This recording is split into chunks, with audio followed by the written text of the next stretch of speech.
নমস্কার, চলে এলাম আজ বরের কিছু চাহিদা নিয়ে আলোচনা করতে। সেরকম কিছুই না, বউ হবে চকচকে সুন্দরী, কিন্তু কোনো সাবান শ্যাম্পু ইউজ করলে হবে না, বেশি কসমেটিক ইউজ করলে স্কিন খারাপ হয়ে যায়। তারপরে বউ পরবে সবসময় ঢাকা ঢুকি একদম পেক আপ জামা কাপড়, কিন্তু তাকে দেখতে লাগতে হবে ঐশ্বরিয়া রায়ের মতো। তারপর বউ সারা দিন কাজ করে বেড়াবে, কিন্তু বউ ক্লান্ত হলে চলবে না, শরীর খারাপ করে চলবে না, সে তো রোবট, তাকে রোবটের মতো সারাদিন 24 ঘন্টা ডিউটি দিতে হবে। তারপর হলো বর যখন যা বলবে সব কিছু চোখ বন্ধ করে মুখ বন্ধ করে হ্যাঁতে হ্যাঁ নাতে না দিতে হবে, মুখ খুললে চলবে না, তাহলেই একদম তুমি খুব ভালো বউ। বাপের বাড়ি যাব, এটা শাড়ি কিনবো, গয়না কিনবো, এই সবগুলো বললেই তোমাকে আলমারি দেখে ওই যে তোমার আলমারি ভর্তি জিনিস আছে, এগুলো তো করলে চলবেই না একদম। যত তুমি কম কেনাকাটা করবে ততই তুমি ভালো লক্ষ্মীমন্ত বউ।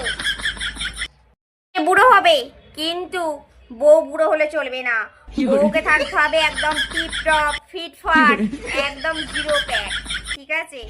তারপর হলো বছর বছর বাচ্চা হবে, কিন্তু বউ থাকবে ঠিক 16 বছরের মতো। নিজে খেয়ে খেয়ে মোটা হবে, কিন্তু বউ মোটা হলে চলবে না, বউকে থাকতে হবে রোগা স্লিম।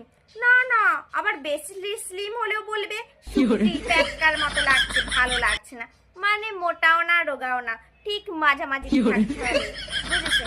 তারপর হচ্ছে নিজের যতই বয়স হয়ে যাক, যতই পেকে যাক, বউয়ের কিন্তু কোনো ত্রুটি রাখলে হবে না, বউকে সবসময় ফলো করে একদম আমার বউ কচি আছে জনসাধারণকে দেখাতে হবে, বুঝেছো?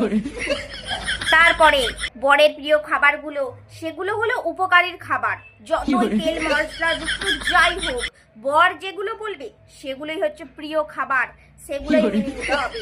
তোমার কোনো প্রিয় অপ্রিয় বলে কোনো কথা নেই, বরের যা চাওয়া সেগুলোই যদি তুমি একদম জীবনে গেঁথে গেঁথে ইনপুট করে নিতে পারো, তাহলেই তো তুমি একদম বিশ্বের সেরা থেকে সেরা বউ, ঠিক আছে?